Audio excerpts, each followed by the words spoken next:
안녕하세요. 리나의 책갈피입니다.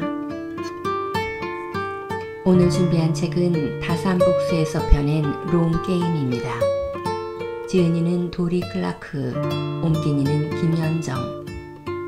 이 책은 2022년 7월에 발행이 되었습니다.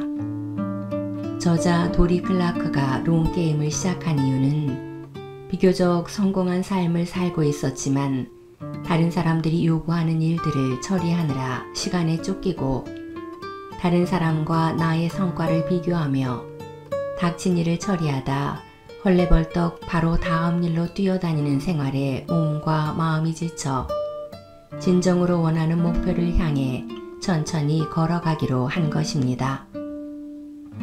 매니저먼트 리서치 그룹에서 연구한 바에 따르면 리더의 97%가 조직의 성공에 필요한 핵심 요인으로 장기적인 사고를 꼽았습니다. 하지만 다른 연구에서는 96%의 응답자가 장기적으로 전략적 사고를 할 시간이 없다고 답을 했죠. 이는 결국 장기적인 사고의 중요성은 누구나 알고 있지만 실천하기는 어렵다는 것입니다.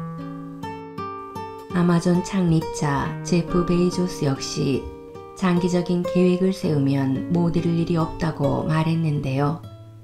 이를 실제로 증명한 사람이 있습니다. 바로 롬게임의 저자 도리 클라크입니다.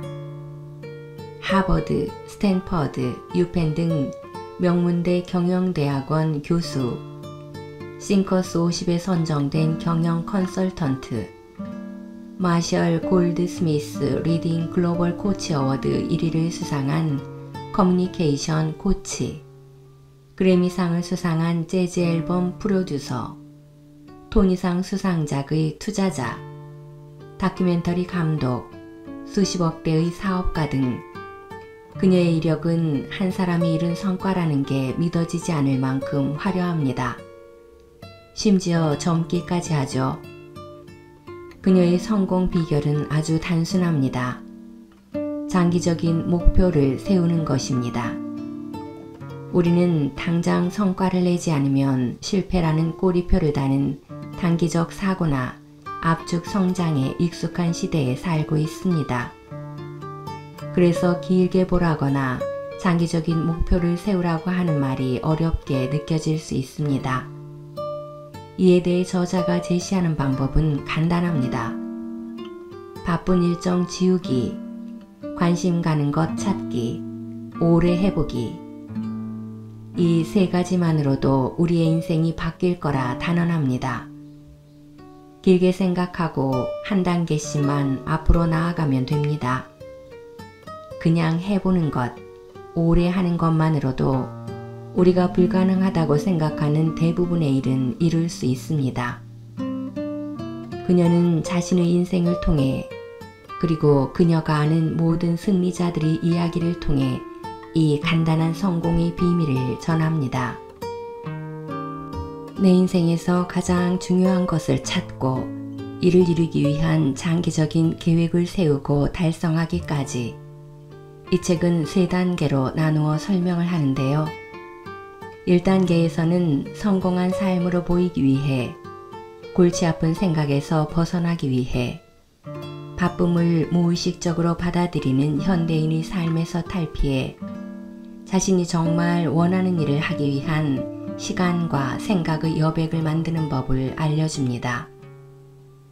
바쁜 일정에서 불필요한 것을 없애는 방법과 쏟아지는 일을 현명하게 거절하는 방법이죠. 2단계에서는 중요한 일에 집중하는 방법을 알려줍니다. 내가 호기심을 갖는 것, 내 인생에서 정말 중요한 목표를 찾는 방법부터 시간과 관계를 잘 활용하여 불가능해 보이는 일도 달성할 수 있는 노하우를 알려줍니다.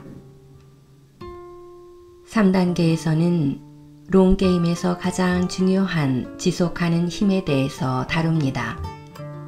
멈추지 않고 끊임없이 나아가게 하는 회복력을 기르는 법부터 실패에서 기회를 찾는 법, 마지막으로 오랜 시간 목표를 위해 달려온 이들에서 잠시 멈춰서 보상을 누리는 법까지 알려줍니다.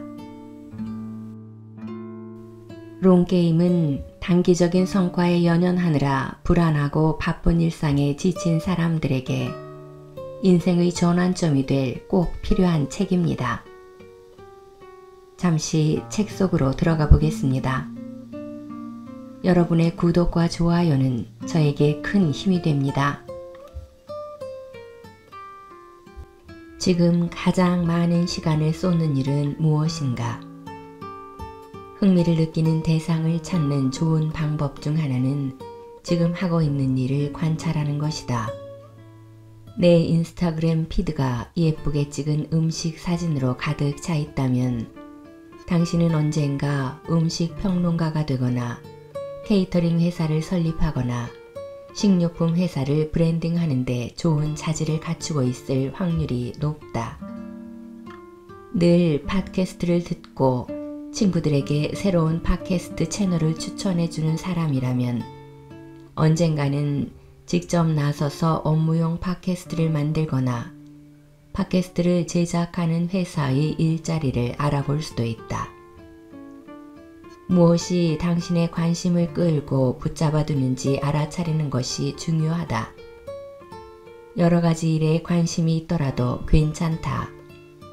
그 어떤 관심사라도 1시간을 투자해 자료를 읽거나 알아볼 만한 가치는 있다.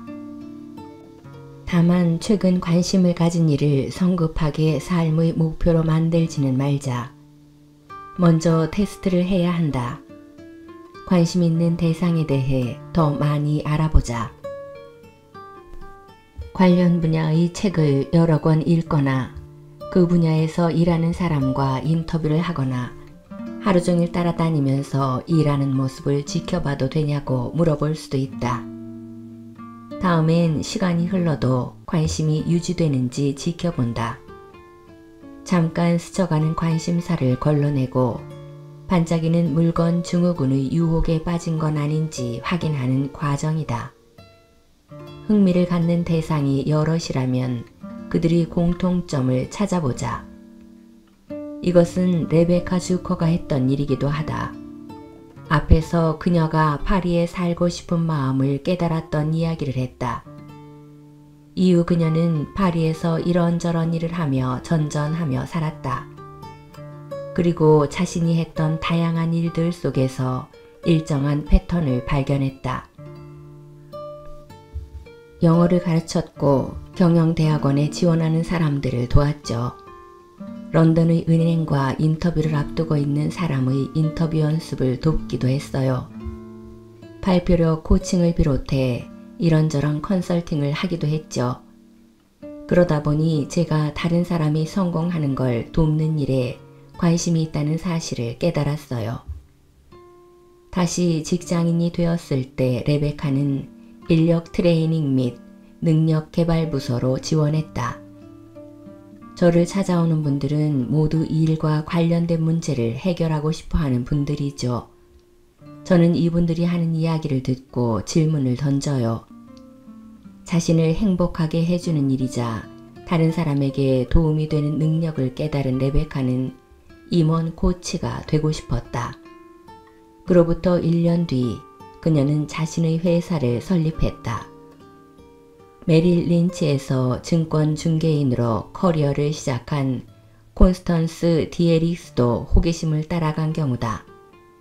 그녀의 관심사는 사람들을 왜 돈과 관련해서는 그토록 비이성적인 결정을 내리는가 하는 것이었다.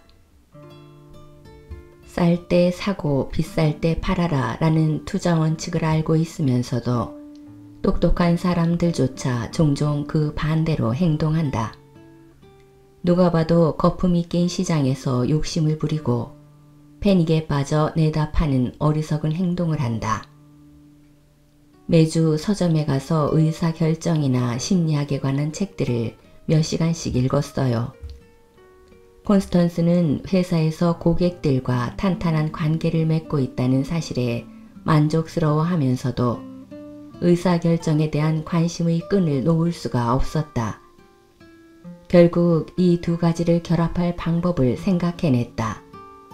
심리학 박사 과정을 밟는 것이었다. 쉬운 결정은 아니었다. 가족의 경제적 안정을 담보로 하는 일이기 때문이다. 메릴 린치에서 봤던 보수가 넉넉한 만큼 학생으로 돌아가면 상황은 정반대가 될 것이었다. 하지만 의사결정에 대한 그녀의 관심은 시간이 지날수록 커지기만 했다. 이것이 자신의 길이라는 확신이 생겼다. 현재 그녀는 컨설턴트로서의 성공적으로 커리어를 쌓으면서 심리, 리더십 분야의 책을 출간한 작가로도 활동한다. 자신의 진정한 관심사가 무엇인지를 아는 건 생각보다 어렵지 않다. 단순하게 현재 많은 시간을 쓰고 있는 일들이 무엇인지만 찾으면 된다. 과거에 당신이 열정을 불어넣었던 일과 다시 연결되는 것도 좋은 방법이다.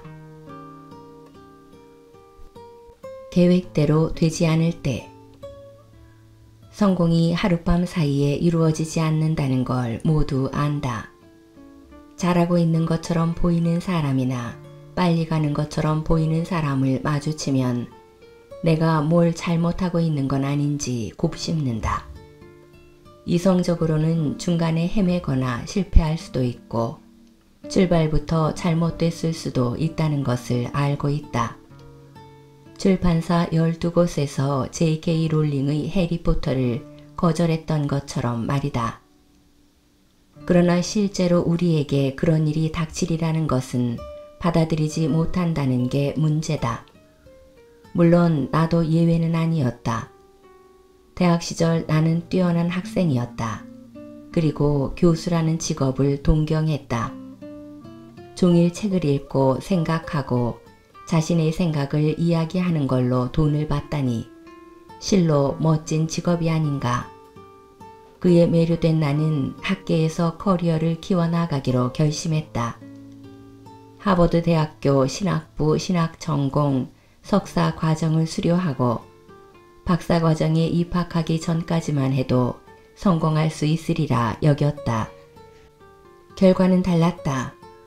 박사 과정에 지원한 모든 학생이 거절당했다. 우편함에 들어있는 얇은 불합격 봉투를 봤을 때 나는 제정신이 아니었다. 나에게는 플랜 B가 없었다. 그런 게 필요하리라고는 생각해 본 적도 없었기 때문이다. 현재 나는 듀크 대학교 퓨과 경영대학원과 콜롬비아 경영대학원에서 학생들을 가르치고 있다. 그리고 지구상 거의 모든 대륙에 존재하는 최고의 경영대학원에서 강의했다. 실제로 나는 쓰고 말하고 생각하고 학생들과 교류하는 일을 좋아하고 잘했다. 어렸을 때 생각한 진로가 틀리지 않았던 것이다. 기업 입사나 박사 과정 입학처럼 심사관이 있는 경우 확신을 주지 못하면 의미가 없다. 단기적으로 거절당하기도 하고 실력을 인정받지 못하기도 한다. 블로그나 팟캐스트처럼 심사관이 없는 상황에서도 하룻밤 사이에 성공하는 일은 거의 없다. 청중을 구축하는 시간이 필요하다. 어릴 때는 일이 아직 안 되고 있는 건지 아예 안 되는 건지 판가름하기가 어렵다. 우리는 권위 있는 사람들이 자격 있음의 기준을 제시해주는 일에 너무나 익숙하다. 그렇지만 문제는 그들이 틀릴 수도 있다는 것이다. 론 역시 자신의 책 기획안이 연속으로 퇴짜를 맞자 이렇게 생각했다. 최종 통보라는 생각, 끝이라는 느낌이 들었죠. 온 세상이 저에게 이 책을 쓰지 말라고 이야기하는 것 같았어요. 정말로요. 그러나 탁월함은 결국 빛을 발한다. 아무도 듣지 않는 것처럼 보이는 순간이나 심사관이 당신에게 필요한 자격이 없다고 생각하는 순간에도 계속해 나가는 끈기가 필요한 이유다. 거절로부터 회복하기. 앤 슈거는 성공한 임원 코치로 유수의 기업뿐 아니라 하버드 경영대학원의 임원 교육 프로그램에서 일하고 있었다. 글 쓰는 것을 좋아했고 취미로 온라인에서 시 작문 수업까지 들었다. 유명 매체에 글을 발표한 적도 있었다. 그러니 인기 간행물에 글을 실을 기회가 주어졌을 때 좋은 도전이 될 거라고 생각했다. 그녀는 6개월 동안 코칭 클라이언트들과 일하는 동시에 늦은 저녁과 주말 시간을 이용해 글을 써나갔다. 그녀를 비롯한 고객들이 마주하고 있는 문제들이면서 다른 전문가들도 겪고 있을 법한 문제, 즉 업무 위임, 번아웃, 창조력 등의 주제들에 관한 기사였다. 어느 날 편집자가 그녀의 글에 혁신적인 면이 없다고 했다. 앤이 35개의 기사를 무료로 제공한 뒤였다. 그녀는 당시를 이렇게 회상한다. 저도 인정했죠. 그러고는 울었어요. 솔직히 누군들 안 그러겠는가. 슬픔과 자기의심에서 회복하기 위해 앤은 비슷한 실패를 겪었던 친구와 동료들에게 전화를 걸어 그들은 어떻게 회복했는지 물었다. 그중 한 명은 결코 회복하지 못했고 그 이후로 다시는 글을 쓰지 않는다고 했다. 앤은 두려움에 떨었다. 한 번의 거절이 누군가의 창조적인 활동을 영원히 막아버릴 수도 있다니. 더는 이런 실수를 저지르지 않겠다고 그녀는 다짐했다. 5개월쯤 후 그녀는 또 다른 명망 있는 비즈니스 잡지에 기고하기 시작했다. 다시 도전한 것이다. 전문가가 되는 여정, 자신의 생각을 많은 사람에게 들려주는 여정은 쉽지 않다. 특히 초심자는 온라인상의 악플을 걱정한다. 누군가 나를 공격하면 어쩌지? 내 생각을 싫어하면 어쩌지? 일어날 수 있는 일이지만 그보다 훨씬 흔하게 일어나는 상황은 바로 완전하고 완벽한 무반응이다. 앤도 동의한다. 정말 오랜 기간 거기 누구 없어요 하는 외침소리만 외롭게 메아리 쳤죠. 때로는 한 명이라도 듣고 있는지 궁금해질 정도다. 열심히 노력을 쏟아부을 가치가 있는 일인지도 말이다. 연설을 하거나 기사를 내거나 프레젠테이션을 하는 일은 나에게 커다란 일이지만 타인은 알아채지도 못한다. 낙담할 수도 있다. 그렇지만 앤의 말처럼 끈기를 발휘하다 보면 빗방울처럼 사람들의 인정이 쏟아지기 시작한다. 누군가가 하버드 비즈니스 리뷰의 제 기사에 관심을 보였어요. 덕분에 한 팟캐스트에 초대받았죠. 링크드인에서 모르는 사람들로부터 일촌 신청을 받기 시작했고 이메일 리스트에는 새로운 구독자가 늘어났으며 서평을 써달라는 요청도 받았다. 이런 일들이 성공을 거두고 있다는 증거는 아니지만 사람들이 내 이야기를 듣기 시작했으며 앞으로 더 많은 이야기를 듣고 싶을 거라는 단서는 될 수 있다. 앤은 최근에 글쓰기를 시작한 지 3주년을 맞이했다며 나에게 이메일로 소식을 보냈다. 최근에 이런저런 일들이 일어나기 시작했어요. 요즘 들어서 제가 쓴 기사와 링크드인 포스트가 급속도로 퍼져나가요. 처음에는 2년 동안 평균 조회수가 100회 정도였는데 그 정도라도 신났거든요. 지난 한 달간 그녀의 링크드인 게시물 조회수는 5만 5천 회를 기록했고 포브스 기사도 1만 5천 개의 조회수를 돌파했다. 다르게 쓰는 것도 아닌데 말이에요. 앤은 자신이 3년 동안 가속도를 올려왔다는 사실을 깨달았다. 그녀는 이제 균형 잡힌 시각으로 볼 수 있었다. 오랜 시간 많은 노력이 들어가는 일이었어요. 앞으로도 갈 길이 멀고요. 지평선 너머에 성공의 단초가 반짝거리는 광경이 보이는가? 그것은 달콤하게 느껴진다.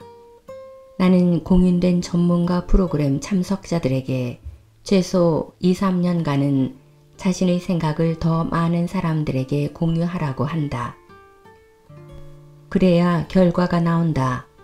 이것은 기존의 관념을 훌쩍 뛰어넘는 일이다. 불확실한 결과를 위해 많은 시간을 투자할 수 있어야 하기 때문이다. 왜 사람들이 시작도 하지 않거나 빠르게 포기하는지 알기는 쉽다. 그렇지만 오히려 이 때문에 당신은 경쟁적 우위를 점할 수 있다. 무턱대고 좋은 일이 마법처럼 갑자기 이루어지기를 기다리는 대신 전략적 끈기를 발휘하면서 직접 결과를 만들어 보자. 하고 싶은 일이 무엇인지를 파악하고 오랫동안 행동으로 실천하면 다른 사람보다 앞서갈 수 있다. 사람에 따라 결과가 나오는 시기는 다르지만 나와 고객들의 경험에 비추어 보면 2, 3년 정도 투자했을 때 빗방울이 떨어지기 시작한다. 우리가 올바른 길로 가고 있다는 사실을 증명하는 작은 승리들이 나타나기 시작하는 것이다. 5년 차쯤 되면 당신의 경쟁자들이 따라잡을 수 없을 정도로 거리가 벌어진다. 잠재적 고객들이 검색 엔진에 검색어를 입력하면 당신의 기사가 뜬다. 이들이 전문 분야에 대한 팟캐스트 방송을 들으면 당신이 출연한다. 연사를 찾고 있거나 고급 인력을 구하거나 전문가 컨설턴트를 고용하고 싶을 때도 당신이 적합한 인물로 추천받을 것이다. 기하급수적 성장은 어떻게 이루어지는가? 인간의 이성은 1+1은 2와 같은 선형적인 성장은 문제없이 이해한다. 반면 기하급수적인 성장의 영향력을 이해하는 데는 훨씬 큰 어려움을 겪는다. 체스를 만든 현자의 요구를 들어주었다는 왕의 이야기처럼 말이다. 그 발명가는 왕에게 체스판 첫째 칸에 쌀알 1개, 둘째 칸에 2개, 셋째 칸에 4개, 이렇게 칸마다 2배씩 늘려 총 64개의 칸을 채워달라고 했다. 64번째 칸에 이르니 왕은 발명가에게 922경개가 넘는 쌀알을 줘야 했다. 피터 디아만디스와 스티븐 코틀러는 볼드에서 자율주행차, 3D 프린팅, AI 같은 혁신 기술을 기하급수적 기술이라고 정의했다. 사람들은 수십 년에 이르는 오랜 기간 기하급수적으로 발전하는 기술을 묵살해왔다.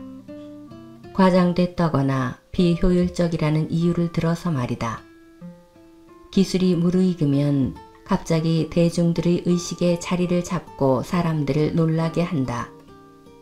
대체 어디서 이런 게 나타난 거지? 어쩌다 이런 일이 일어났지? 하면서 말이다. 그 기술들은 이미 오래전부터 존재했고 성장과 발전을 거듭해온 것들이다. 계속 기하급수적인 성장을 이루고 있었음에도 초기에는 발전 수준이 낮아 눈에 띄지 않은 것이다. 디아만디스와 코틀러는 이것을 기하급수적 성장의 기만적 시기라고 부른다. 이러한 일이 발생하는 이유는 작은 숫자를 2배로 만든다고 해도 작은 결과만이 도출되기 때문이다.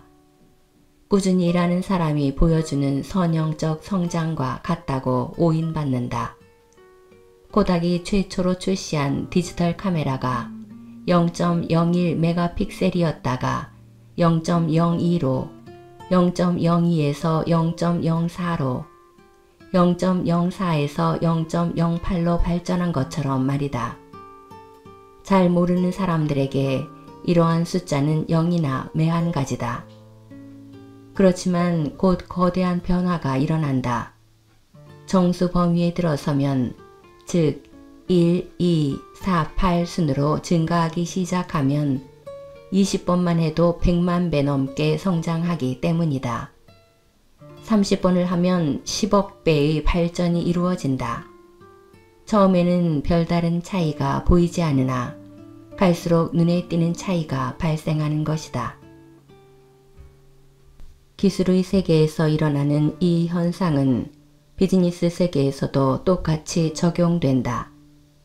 음악 사업가이자 전부 허락하거나 전부 거절로 유명한 데릭 시버스는 팟캐스트 인터뷰에서 자신의 회사에 대해 다음과 같이 이야기했다. 4년 동안 별다른 변화가 없었어요. 꿈이었던 아이디어를 실행하면서 몇 달 지나고 나면 의뢰 잘 안 되고 있어요 라고 말하는 사람들을 자주 만납니다. 그럼 저는 이렇게 생각하죠. 이제 겨우 몇 달이잖아. 이거 참. CD 베이비 회사를 시작한 지 3년 정도 되었을 때까지 저는 직원 1명과 함께 집에서 일했어요. 사업을 시작한 지 10년 차에 그는 2,200만 달러를 받고 회사를 매각했다. 기하급수적인 성장이 적용되는 것은 기술과 비즈니스뿐만이 아니라 인생에도 적용된다. 일본 무술의 일종인 아이키도 마스터인 조지 레너드가 설명하는 것처럼 말이다. 빠르게 일을 수습해야 하는 우리에게 생소하게 들릴 수 있지만 삶에서 중요한 의미를 갖는 것을 배우고 스스로 영속적인 변화를 만들어내기 위해서는 대부분의 시간을 기꺼이 정체기에 머무를 수 있어야 합니다. 아무런 발전이 없어 보이는 순간에도 계속해서 연습해야 하죠. 다시 말하면 인생에서 대부분의 시간은 특별한 변화가 보이지 않는 시기로 보내야 한다. 겉으로 변화가 드러나지 않는 시기를 지날 때 우리의 접근법이나 능력치를 오인하는 것은 타인만이 아니다. 우리 또한 수년간 지속해도 결과가 부족하면 자신의 자격이나 능력을 의심한다. 그러나 롱게임을 한다는 것은 이러한 자기 의심에도 불구하고 꾸준히 앞으로 걸어나가고 버틸 수 있는 끈기를 갖는 것이다. 이를 위해서는 정확히 어떻게 해야 할까? 상황이 절망적으로 보일 때, 거절을 받거나 반응이 전혀 없는 순간에도 밀고 나간다는 것은 말이 쉽지 실제로는 어려운 일이다. 이때 자신에게 던지는 3가지 핵심 질문들이 결과를 향해 계속해서 나아가도록 도와줄 것이다. 내가 이 일을 하는 이유는 무엇인가? 다른 사람들의 경우 결과가 어떠했는가? 내가 신뢰하는 조언가들은 뭐라고 이야기하는가? 아래에서 각각의 질문을 살펴보기로 하자. 내가 이 일을 하는 이유는 무엇인가? 우리는 잘못된 분석에 사로잡히기 쉽기 때문에 자신의 핵심 가치가 무엇인지 잘 알고 있어야 한다. 론 카루치는 다음과 같은 것들을 적어두라고 한다. 내가 중요하게 여기는 건 무엇인가? 나에 대해 무엇을 알고 있는가? 나는 어떤 모습이 되고 싶은가? 이런 내용들을 명확히 알고 있으면 타인과 비교해서 자신을 평가하려는 잘못된 유혹을 피할 수 있다. 내 가치관을 지켜야 합니다. 자만심에 빠지거나 행복이 위험에 빠질 때 마음을 다잡을 수 있도록 말이죠.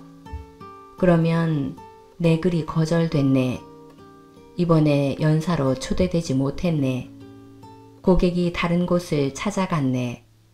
상사는 내 아이디어가 마음에 들지 않는구나 하는 생각으로 흔들릴 때도 대비할 수 있습니다. 가치는 우리를 강하게 만든다. 이는 론이 자신의 책을 집필할 때까지 마음속에서 잊지 않고 있던 것이다. 론은 출판사와 계약했고 그와 잘 맞는 편집자와 일할 수 있었다. 그는 첫 번째 질문에 집중했다.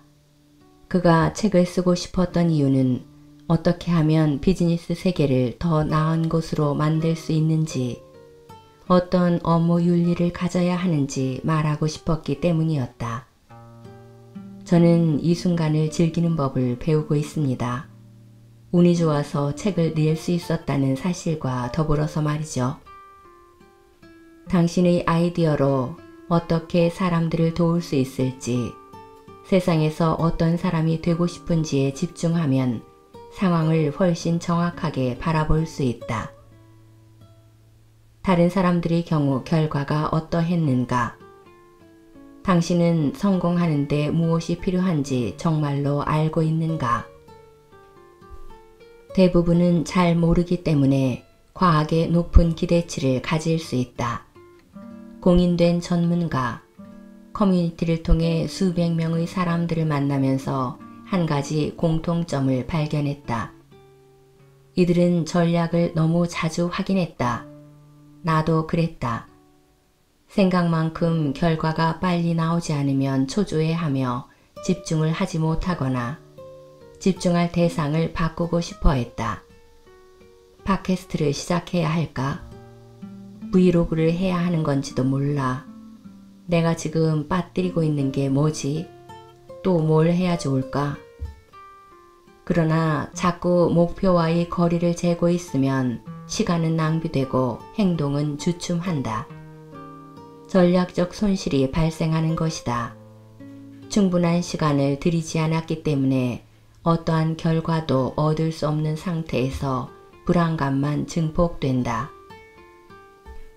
이럴 때 할 수 있는 게 두 가지 있다. 집중을 되찾고 목표를 지키는 방법이다. 다만 이렇게 스스로 단련하는 일은 간단하지만 절대 쉽지 않다. 첫 번째는 당신이 달성하고자 하는 일을 전부 혹은 일부라도 이루어낸 롤모델을 정하는 것이다. 목표를 단순히 넋놓고 바라보거나 선망하는 것이 아니라 이들이 지나간 경로를 깊이 관찰하여 성공할 때까지 정확히 어떤 일을 했는지 이해한다. 그들이 성공한 방법을 당신에게도 똑같이 적용할 수 있는지 자문해 본다. 두 번째는 타임라인을 명확히 파악하여 현실적으로 결과를 낼 수 있을 때까지 어느 정도의 시간이 필요한지를 알아보는 것이다. 이때 두루뭉술하게 적기보다는 구체적인 숫자를 이용해 직관적으로 생각할 수 있도록 적는 게 좋다. 이것이 바로 데이비드 버커스가 활용한 접근법이다. 연설가이자 창조성의 신화, 친구의 친구 등의 책을 쓴 작가이기도 한 버커스는 유명 비즈니스 전략가인 다니엘 핑크를 인터뷰한 적이 있었다. 팟캐스트 인터뷰가 끝나고 사담을 나눌 때 데이비드는 자신이 원하는 만큼 커리어가 빨리 발전하지 않아 답답하다는 취지의 이야기를 했다. 다니엘 핑크는 오래 생각에 잠기다가 신중한 목소리로 이렇게 말했다. 당신은 이 일을 한 지 3년이 됐고 저는 이제 20년이 됐다는 사실을 기억하셔야겠군요. 제가 한 말은 당신에게 효과가 없을 겁니다. 단지 세월이 더 필요할 뿐이니까요. 당시 자신에게 적용할 전술을 찾고 있던 데이비드에게 다니엘 핑크의 답변은 실망스럽게 느껴졌다. 대화가 끝나고 나서도 줄곧 생각이 났습니다. 계속 되새기다 보니 그 말에 담긴 지혜를 결국 깨달았죠. 지금까지 성취해낸 것에 감사하면서도 더 해내지 못한 아쉬움을 함께 느끼는 건 당연한 일이었습니다. 뛰어난 성취를 이룬 사람들 중에 이런 긴장감을 경험하지 않은 사람을 본 적이 없어요. 데이비드는 자신만의 방식으로 상황을 바라보기 시작했다. 저는 흔쾌히 저를 차세대 다니엘 핑크라고 부르는 게 부끄럽지 않아요. 농담인 반면 누구에게나 익숙한 사람에게 빗대서 제 글을 알리려는 의도도 있죠. 자신에게 아직 20년의 세월이 더 필요하다는 사실을 환기시키려는 의도도 있고요. 지금 나에겐 다니엘 핑크가 2020년에 만들어낸 결과물이 없지만 그가 2001년에 해낸 정도는 하고 있다고 말이죠. 비교 자체는 해로운 일이 아니다. 다른 사람이 해낸 일을 보면서 우리는 영감을 얻기도 하고 새로운 아이디어를 떠올리기도 하기 때문이다. 그렇지만 비교는 현실적이어야 한다. 누군가의 프로필을 대충 훑어보고 이들에게는 모든 일이 빨리 혹은 쉽게 이루어졌으리라고 가정해서는 안 된다. 데이비드처럼 존경하는 사람이 우리보다 몇 년에서 수십 년 더 빨리 시작했다는 사실을 깨달으면 자신에게 관대해진다. 전략적 끈기와 많은 노력이 결국 결실을 가져다 줄 것임을 진정으로 믿을 수 있다. 성급함이 일하기 위한 동기가 된다면 나쁘지 않습니다. 그러나 성급함으로 인해 스스로 실패를 단정짓는 것은 아주 나쁘죠. 내가 신뢰하는 조언가들은 뭐라고 이야기하는가? 일이 원하는 대로 진척되지 않을 때면 부정적으로 생각하기 쉽다. 차질이 생길 때마다 영원히 일이 잘 되지 않거나 돌이킬 수 없을 것 같다고 여길 수도 있다. 이런 감정에서 빠져나오는 것은 어려운 일이거니와 때에 따라서는 불가능할 수도 있다. 주변에 신뢰하는 조언가들을 두면 이럴 때 조언을 얻을 수 있다. 이상적인 조언가는 당신이 하고 싶어하는 일과 같은 분야에서 일하는 사람, 혹은 당신을 이끌어줄 수 있는 통찰력을 충분히 갖춘 사람이 가장 좋다. 누구나 삶에서 무조건적으로 응원해줄 사람들이 필요하다. 어떤 일을 해도 멋지다고 생각해주는 친척이나 친구들처럼 말이다. 다른 한편으로는 직업적인 판단을 신뢰할 수 있는 사람들도 필요하다. 이 사람들이야말로 우리에게 이 아이디어는 미뤄볼 만한 가치가 있네. 이제 그만하고 다른 일을 해보는 게 나을지도 모르겠네 하는 의견을 들려줄 수 있는 사람들이다. 새로운 아이디어를 내고 그것을 공유하는 작업에서 우리는 많은 걱정을 한다. 어떤 아이디어는 호응을 얻겠지만 다른 아이디어들은 무시되거나 비판을 받을 것이기 때문이다. 세스 고디는 새로운 시도들에 대해 잘 안 되겠는데요 라고 말하는 경우가 많다. 이런 말을 들으면 감정적으로나 직업적 능력에 대한 자신감에 있어서 매우 위험하다. 친절하면서도 현명하게 의견을 들려주는 사람들이 반드시 필요한 이유다. 커뮤니티에 속해 있어야 합니다. 당신이 어떤 사람인지 잊어버렸을 때 그것을 알려줄 수 있는 사람들 말이죠. 론 카루치의 조언이다.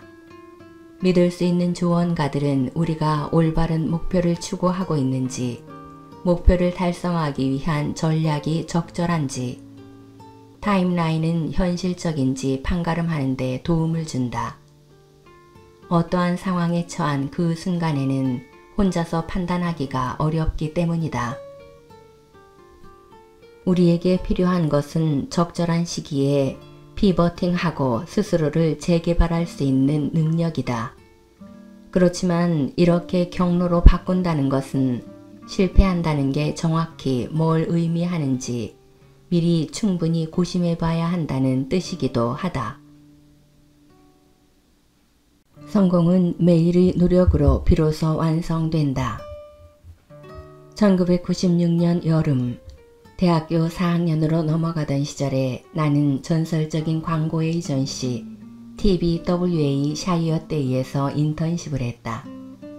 애플의 상징과도 같은 1984 광고를 만든 곳으로 미국에서 가장 뛰어난 회사로 알려진 곳이었다. 나는 너무나 신이 났다. 그곳에서는 모든 것이 이름값을 했다. 시내에 있는 오피스부터 비즈니스 매거진에 자주 소개되던 글 속에서도 뉴욕의 고급스러움이 묻어났다. 자유의 여신상이 비교 불가하게 멋진 것처럼 이곳에서는 당시만 해도 흔치 않은 방식으로 혁신을 진행하고 있었다. 사무실이 두 층에 걸쳐 자리 잡고 있었는데 층으로 갈 때 엘리베이터를 타는 대신 볼봉을 타고 내려갈 수 있게 설치되어 있었다. 벽에 베개를 붙여두어 화가 나면 때리기도 하고 아이디어가 안 풀릴 때는 잠시 기대서 쉴 수도 있었다. 자리가 지정되어 있지도 않았다. 사물함에 개인 물건을 넣어두고 개방형 공간과 회의실을 오가면서 일했다. 개방형 오피스를 최초로 도입한 회사였던 셈이다. 이 방식은 훗날 미국의 많은 회사들이 도입하는 트렌드가 되기도 했다. 지정된 자리가 없어도 서로 연락하는 데 문제는 없었다. 전 직원에게 핸드폰을 지급해 사무실 안에서 사용할 수 있도록 했기 때문이다. 지금처럼 핸드폰이 보편화되지 않았던 시절의 일이다. 이 회사에서 일하는 것이 자랑스러웠고 업무가 워낙 바쁜 데다 음식도 잘 지급됐기 때문에 나는 회사 건물을 거의 떠나지 않았다. 그 말인즉 사무실이 위치한 뉴욕 시내를 돌아다닐 일이 없었다는 뜻이다.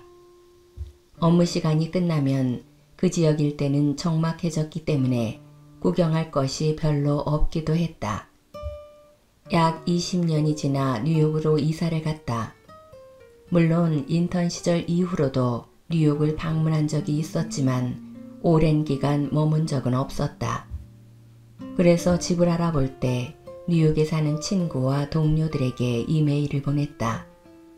알아두면 좋을 정보가 있어? 추천할 만한 곳은? 한 친구가 금융가에 있는 아파트를 추천해 주었다.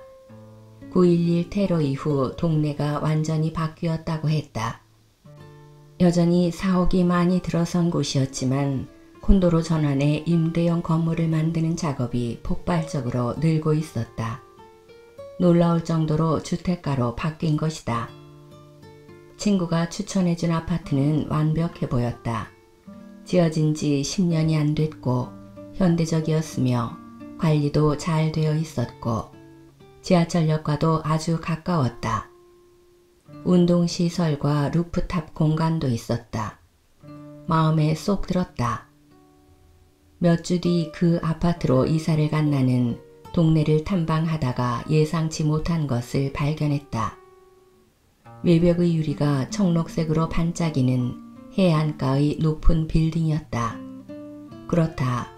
수년 전 여름에 내가 일했던 건물이었다. 당시에는 이사온 아파트가 없었고 전형적인 뉴욕 스타일이었던 그곳의 거리 이름도 몇 블록 차이로 바뀌어 있어서 이사 가기 전에 내가 주소를 들었더라도 눈치챌 수 없었을 것이다. 지금의 내 아파트는 TBWA 샤이어데이가 자리 잡고 있던 건물과 2블록이 채 떨어지지 않은 거리에 있었다.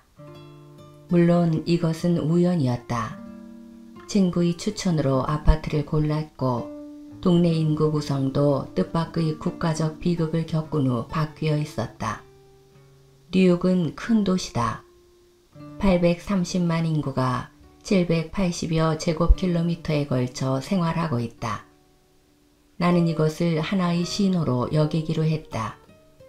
매일 아파트를 나서며 고층 빌딩을 볼 때 그 사이에 내가 얼마나 먼 길을 왔는지 스스로 되새김질하는 매개로 삼았다. 지난 세월 동안 내가 겪은 많은 실패와 성공들을 떠올렸다. 내가 쓴 책, 어렵게 일궈낸 사업, 지금까지의 인생, 무엇보다 현재의 모습이 되어 있는 나라는 사람을 요즘에도 거의 매일 이곳을 지나곤 한다. 내가 성취해온 일들이 당연하게 여겨질 때가 있다. 하지만 무엇을 해냈는지를 잊으면 예전에 내가 한 일을 또다시 해낼 수 있다는 강력한 메시지를 놓친다. 노력과 충분한 시간만 들인다면 세상에는 어떤 일이든 못 이룰 것이 없다. 이 사실을 누구에게나 적용된다.